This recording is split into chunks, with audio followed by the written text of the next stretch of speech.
recording.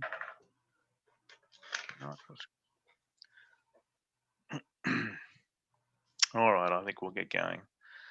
If anyone else is going to join, they'll have to wait. So good morning. My name's David Letizia. I'm an ASBAS advisor here in Brisbane. I've been with the program for 18 months, I think now. And some of you I know are probably joining for the first time. Technical difficulties, can't join, please. Can't have a recording. Okay, so okay, no problem, Karen.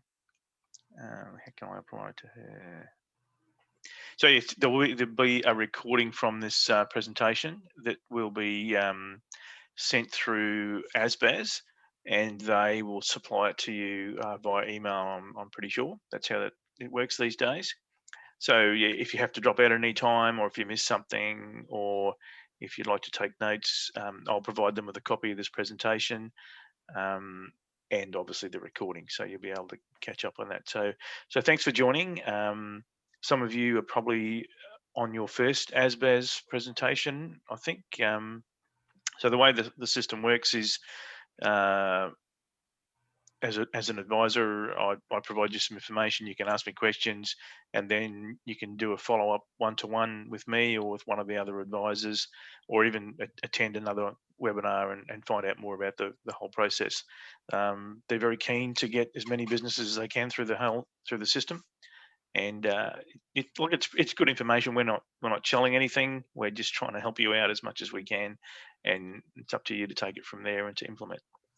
So without further ado, I'll get going. Like I said, if you've got any questions, put them in the chat box. That'll pop up for me, and I can take it from there. We'll have a question and answer time at the end, depending on how quickly we get through this. We can spend 5 or 10 minutes at the end with any questions you've got, basically. So the topic today is making the most of your website traffic. So it probably assumes a couple of things. One, that you've got a website, and two, that there's some traffic coming to it. I'm going to do another course later on about generating traffic, pay-per-click and so forth, but that's not the topic for today. And my screen has locked up. That's not very good. All right, here we go. Okay, so the 4 topics we're covering today are basically, I could have started from the end, but I thought I'd start from, I guess, the thing that you want to do when people come to your website. You want them to do something. You want to buy something. You want them to click a link. You want them to download something. So that's where I'm going to start today. And then I'm going to talk about what a lot of people leave out, and that's the pop-ups, or a way to capture people's details when they leave the page. Even if you're using Google Ads and you've got remarketing working, you only have a small window of opportunity to talk to those people, and you don't really know who they are. You're talking to an IP address effectively. So it's really important that you have something on your website where you can try and capture those people's details. And it's the old deal. You have to give away something to get people to give you their information. And a lot of times you only really need their email address, but if you want to try mobile phone number or other ways to get them in, that's possible as well. So I'm going to talk about some lead magnets, just opt-in forms and so forth that we've used for clients.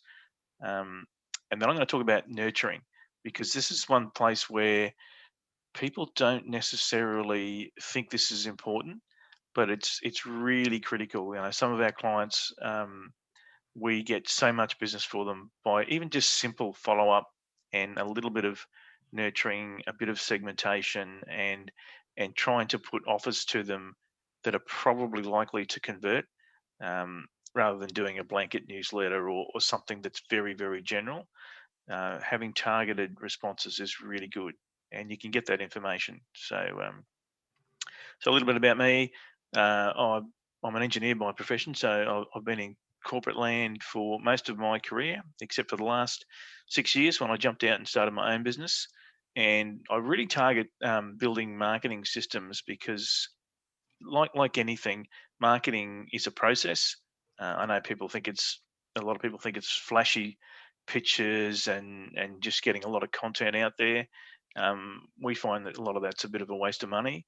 It's really just having a very simple process and following some steps that are quite easy to follow. There's no real science about it. It's basically you do a couple of things and the results happen. So, and I'm a big focus on return on investment. So not spending too much money and trying to generate as much as you can from that. Righto, so e-commerce store. So this is where most people spend a lot of their time if they're setting up a website with an e-commerce store, and really it's ready for people to buy now. Thing about it is, and I'm going to go through some examples of what we've done for some of our clients and what we know works pretty well in the Australian market. But the key thing for me is that only, even if you've got really targeted website traffic and you've spent a lot of money on pay-per-click and you're driving some hot leads to your website, only a small portion of those people are ready to buy now. And you really need to consider, we'll talk about the buy now people right now in this bit, and the rest of the presentation, the other 3 sections, is for people who are not ready to buy now. So very important to consider that.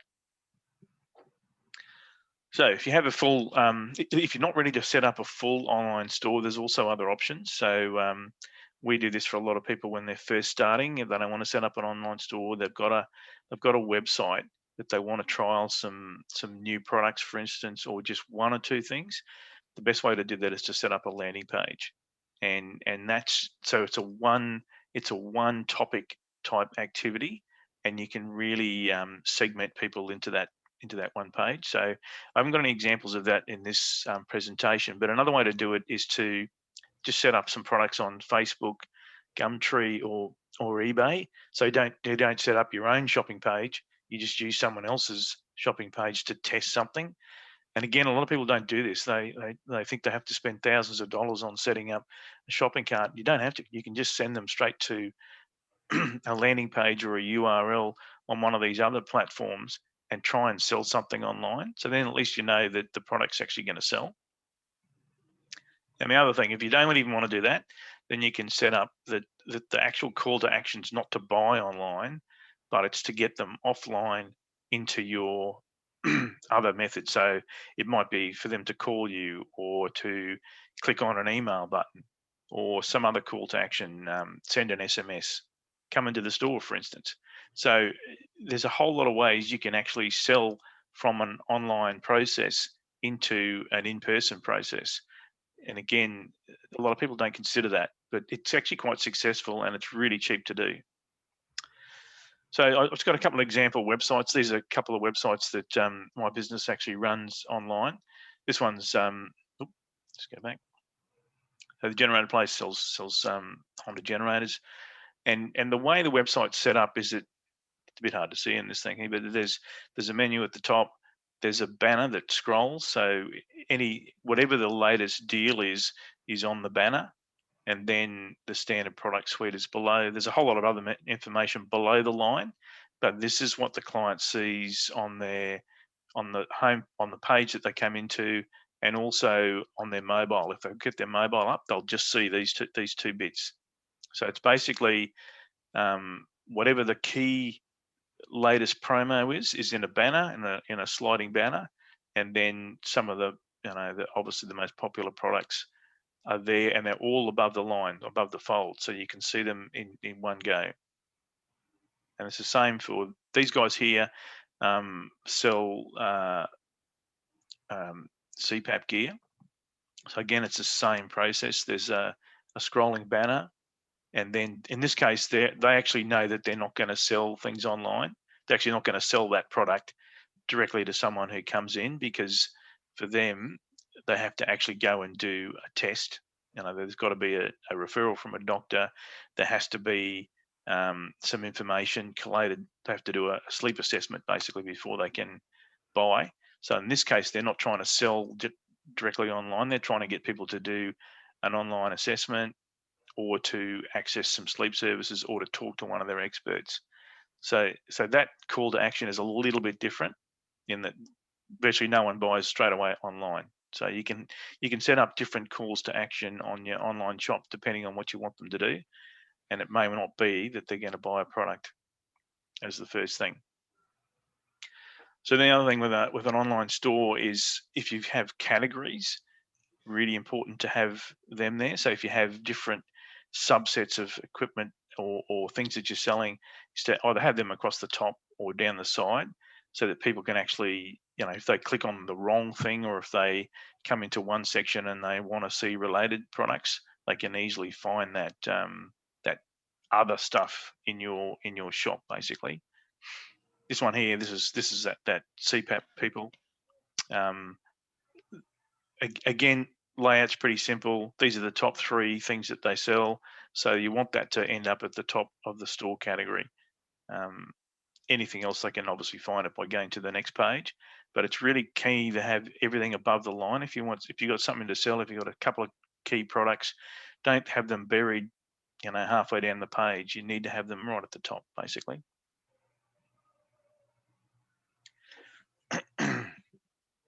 Here's another one. This one's a bit busier, but it's got the same thing. It's got the categories on the side. This one, you probably wouldn't see that whole page above the fold. Like if someone was just looking at that, came into that, they'd only probably see these 3 products.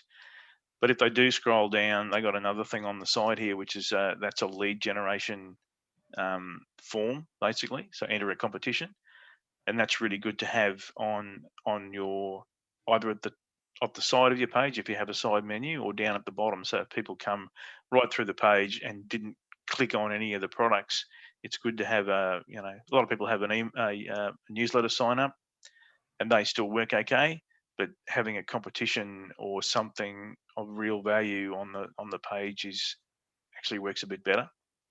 This thing's collected about 50,000 leads over a couple of years, basically, just having that competition running on the website. And again, if you have a look here, these products are set up pretty much the same.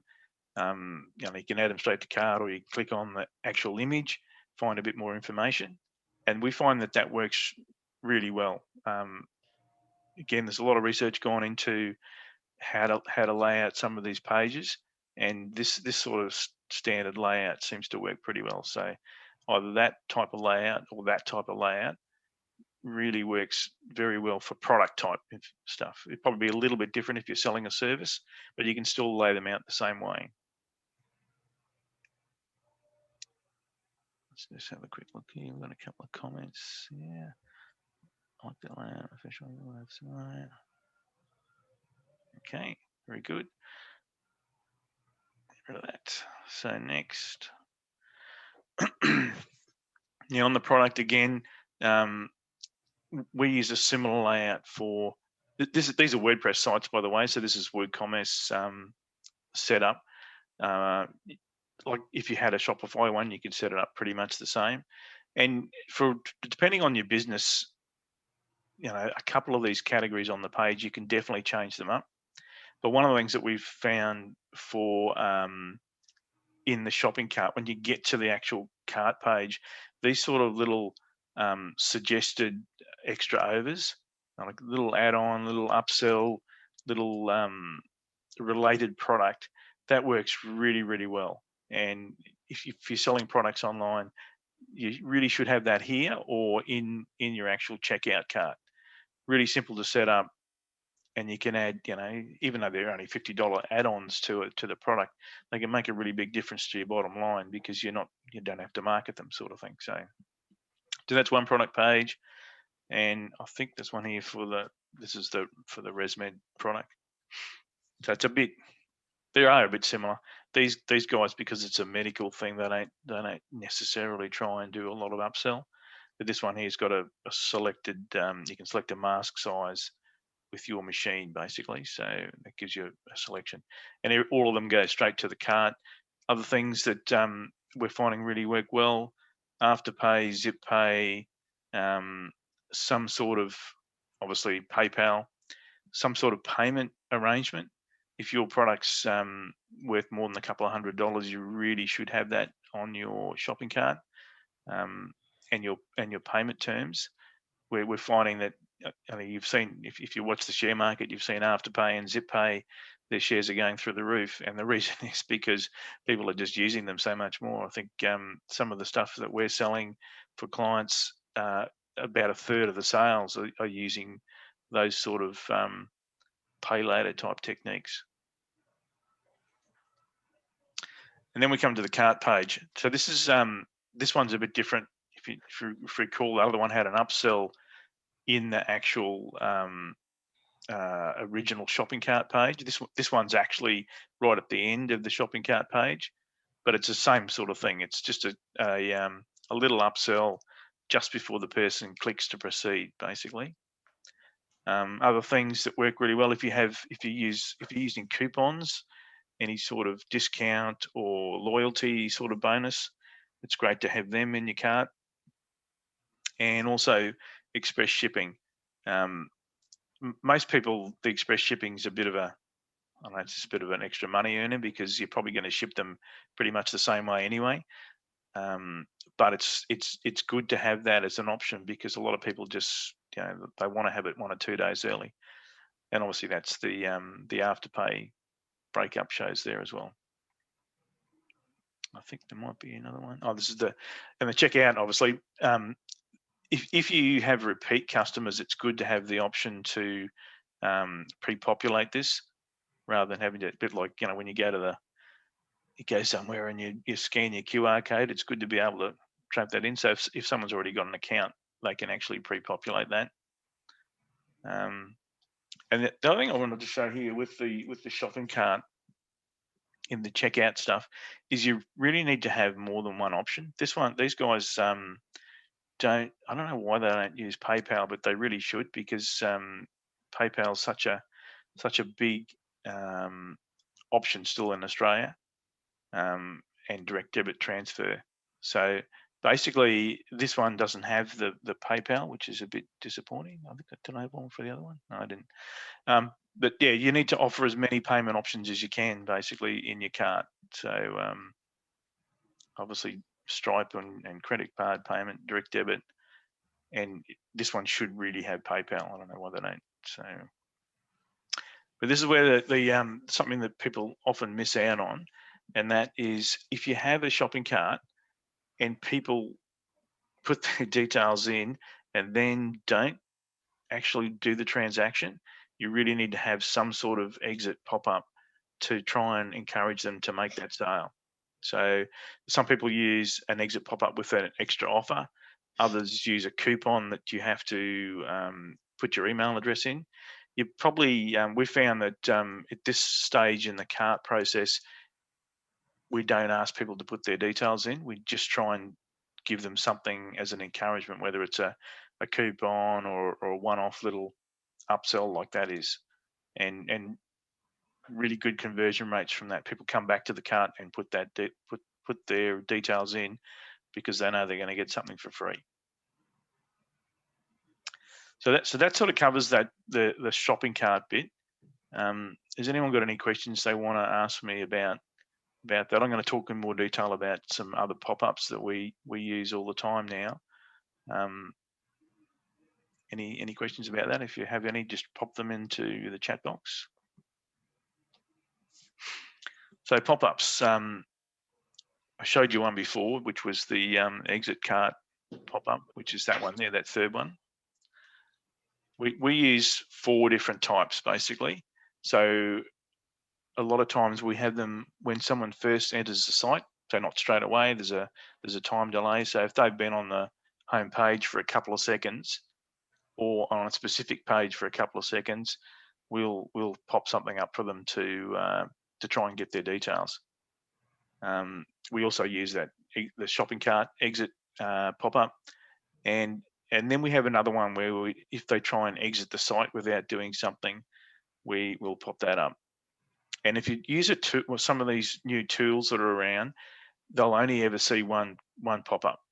So you don't want it to be annoying that there's, it comes up on every page, for instance, or it comes up more than once. But if you use some of the management tools that are available now, and they're really cheap, you don't have to spend a lot of money, especially for WooCommerce or for Shopify. There's lots of really cheap tools that you can use to generate these pop-ups. So there's where you put them is those 4 locations, and then the other types. The other thing is, what do you use? So we use I haven't shown you I showed you the competition one. Actually, it wasn't a pop-up, but I'll show you the competition pop-up. There's also a coupon pop-up that we use, and then special offers, which is like that one, and like that one that we had as the exit cart, which was effectively a one-time offer. So this is one that works. We've got it across several sites now. This works really, really well, and it's an entry pop-up. So what it is, it's called a spin wheel.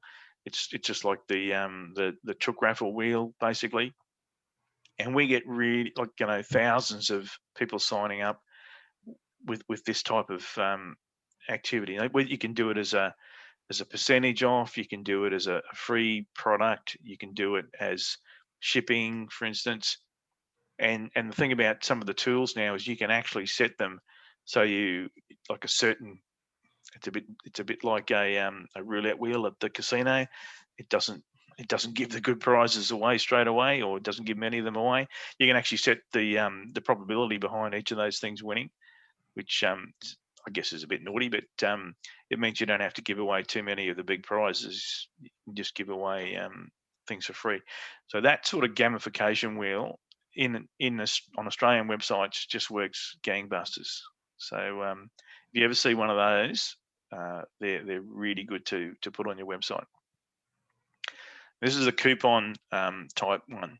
So this is used as an exit cart, but you can also use them in exit website. You can also use them in your exit exit cart. But I would say if you use this on an exit cart, don't put the email address in, because you want them to go back straight and just use that cart, that coupon in the cart. So what this does is they give you their email address, and then you send them the coupon. If you're using this as a shopping cart exit, you would just give them the coupon. You say, hey, use this coupon now. It's valid for whatever it is, 15 minutes or something. But again, this works really well. A lot of people are using these now on their websites. You collect the person's email address in exchange for giving them the coupon, whether it's 5, 10, 15%, depends on what your margins are like and how much you feel like giving away on that particular product or service. And the thing is, you can have these as different values. Again, if you use one of those systems I was talking about, you can actually set them for different values on different pages or different stages of the buying cycle. So, and you can have conditions in there that they can only use one. If they get a couple of coupons, that they can only use one at a time. So there's ways to get around it. And this is another upgrade product pop-up. I showed you one before inside the actual cart. This is another one which is in the process of going through to the shopping cart.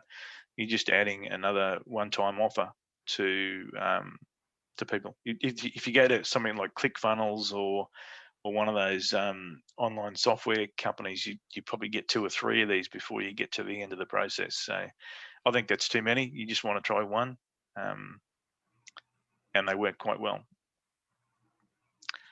All right, so that was a bit about pop-ups. Like, there's a whole lot more you can find online about them, but it's really, really important to use them for people who are just surfing around your website. But this is another way to collect people's information if you're using what we call lead magnets. And this is, so the other one was sort of giving away a digital sort of probably a discount or an extra bit of value into the shopping cart. These ones are giving away free items. So again, a lot of people use these. We have lead magnets for reports, guides, cheat sheets, handouts. Again, you can use, I don't know, I put competitions in there because it's not really a free lead magnet because you have to give something away. But the thing about them is that they need to be specific. Quite often we'll run a lead magnet on a separate landing page.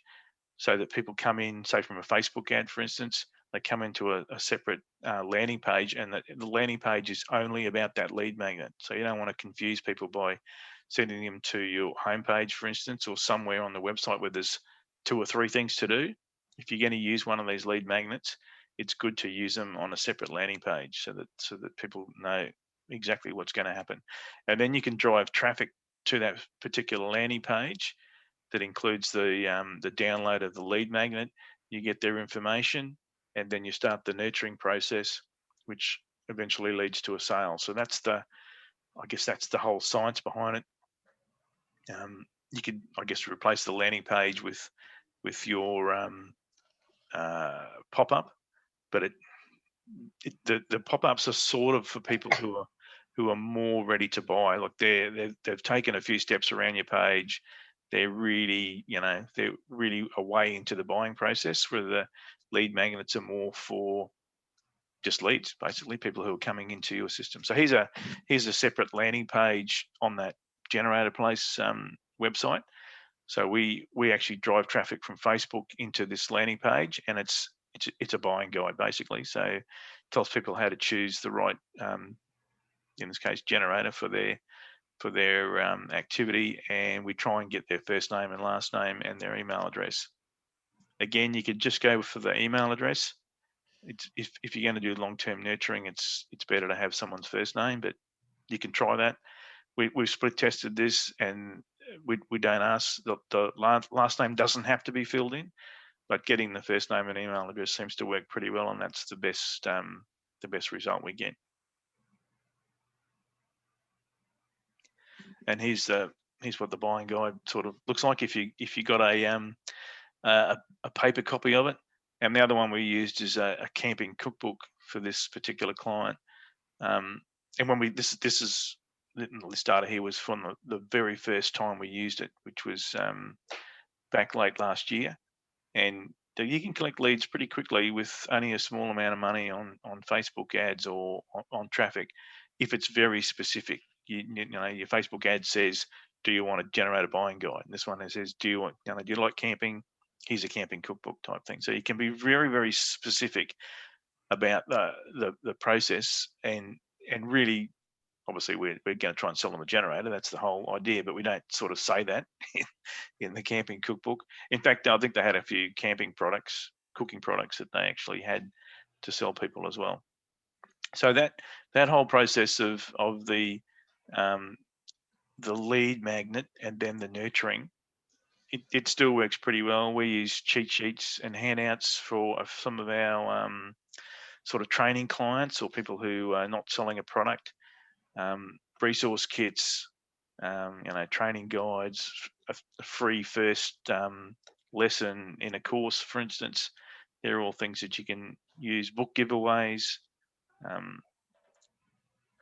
And the thing to use about landing pages and that lead magnet is it's really good to use something that's a part of your own, like it's part of your product or your service. I see a lot of people using other people's stuff to try and get people into their database, but if you're using your own stuff, at least you have control of it. You know that it's relevant to the products and services that you're selling. And if someone buys, like say the first step in your 5-part course or your the process that you use in your business, you're pretty sure that they're actually going to be a good candidate for as a client. So anyway, just some of the things about nurturing that we found. 50% of the businesses that in Australia, this is Australian data from, I think it's from a HubSpot survey about, it was before COVID, it was 2019, but they found that 50% of businesses only try once to contact someone. So if someone rings them up or leaves them a contact us bit of information on their website, for instance, they only actually follow up once. And if that person doesn't respond or isn't ready to do anything, they just put them on, they forget about them basically. And only 65% stop after 2 attempts. So basically there's only 35% of your competitors still out there doing things after 2 attempts, and there's only 10% after 4 contacts. And I know people say, oh, I'm badgering them, you don't want to have to contact people multiple times, but really research shows that it's more than 4, and it can be up to 10 times that you need to contact people. And it's not just about sending them emails or phone calls, it's seeing your information on social media, maybe a Google ad, LinkedIn, Facebook. So basically it's important that you keep chasing people, basically. And even a referral from, some of those referral groups can take a very long time. So really, really important that you that if you collect someone's information from a website or wherever, that you actually do something with it. And this is what we do for our clients, but you can actually set this up in a whole lot of different systems. You can even do this sort of thing in MailChimp, but the problem with MailChimp is you have to take a whole lot of manual steps. So this is the guide that I showed you before, that generator buying guide. So people come in from the website, we tag them with a tag on the form that they filled in, and then we send them the guide. So straight away they come in, we send them the guide. If they click on the link, we don't send them any follow-up about the guide. So if they've clicked on it, then we sort of assume, okay, well, they downloaded the guide, so they must be okay. So we wait a couple of days, and then we put them into, we tell them about the products that they could buy relating to the guide. So in this case, there's 4 types of generators that are in that guide, and that we happen to sell. They're the client sells. These are the ones that are most popular. So what happens is they get sent the product guide. If they click on the one about the smaller generator, the EU10, we only send them information about the EU10 then. So if they didn't click on any of these other ones, then we go, okay, we know that they're after a little generator. We won't bother them with this other stuff. And the same with these other, there's this, you don't send them, if they're after a big generator, we wouldn't send them something about the little generator. But this is the same. You could do this in any business.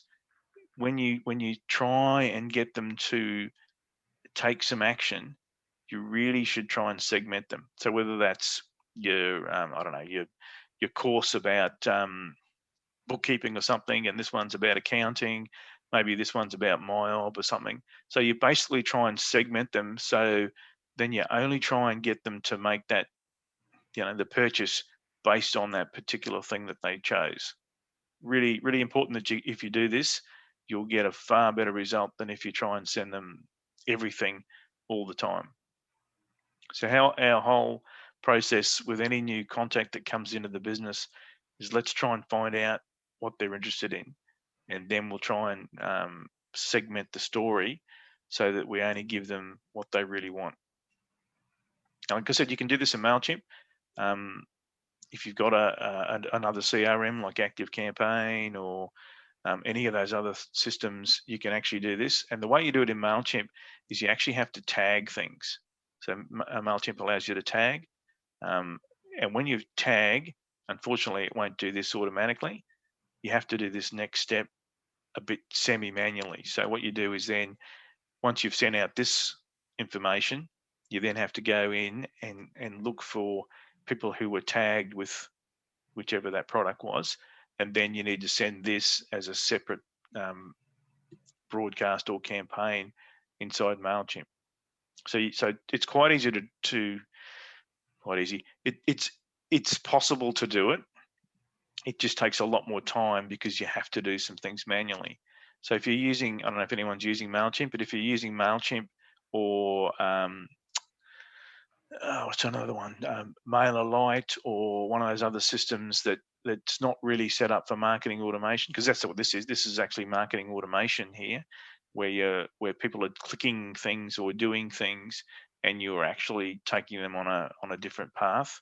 If they don't have that, if they have the ability to tag or to track what links were clicked, then you can actually set this up to run separately. So just what you're doing is you're trading the free system for spending a lot more of your time. So you just have to work out whether that's actually worthwhile. Okay, what else we got here? So a lot of people say to me, well, what do I say when I've got these people into my database? I really haven't got any products to sell them straight away, or even if I do, what do I do next? If they don't buy something, or they didn't actually click on the links, how do I keep them engaged? And actually, let's go back. So this is what we tell people to do: set up a monthly calendar. So that I'll show you a little bit of a calendar that we use for some of our clients, but a lot of businesses have seasonal offers, special offers. Depending on your business, it might be end of financial year thing. If they bought something from you, then it might be a warranty or a service period. If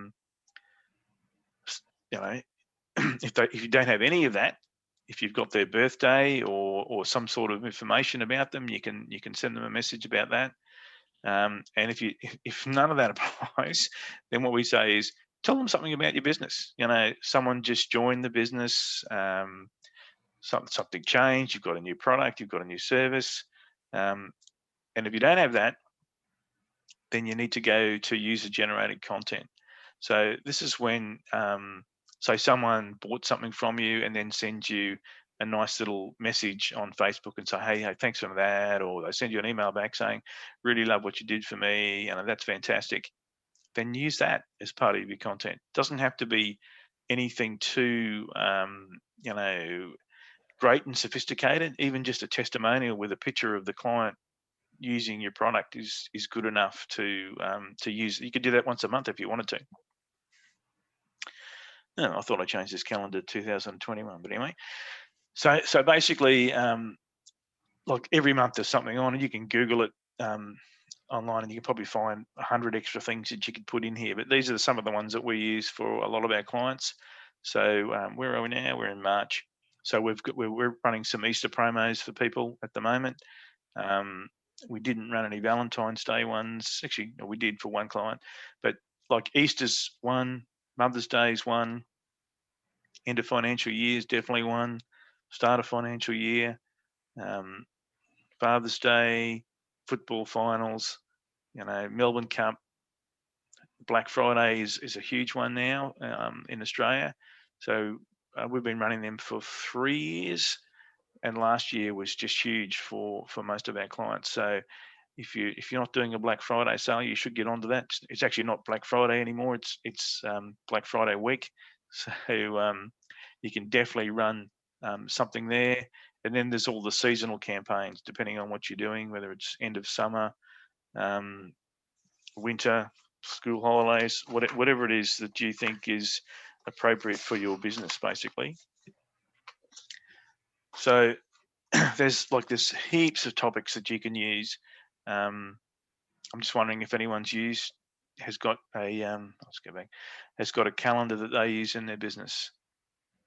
Anyone got a calendar that they use? Got some other topics that they use for their marketing? No? All right, well, we'll get a chance to talk about that in a sec.